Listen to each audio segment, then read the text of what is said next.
Let's graph and find the properties of a circle centered at x equals 6 and y equals 0, with radius 50. The center is the anchor point of the circle. The center is at x equals 6, y equals 0.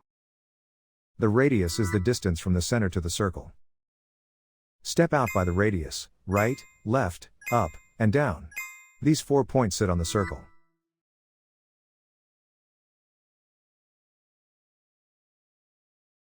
A circle equation uses center shifts on the left, radius squared on the right. Substitute the center values and the radius before simplifying the signs. Now simplify the center shifts.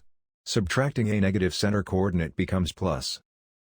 The radius is 50, so 50 squared gives 2500. Now we derive the related properties from the radius.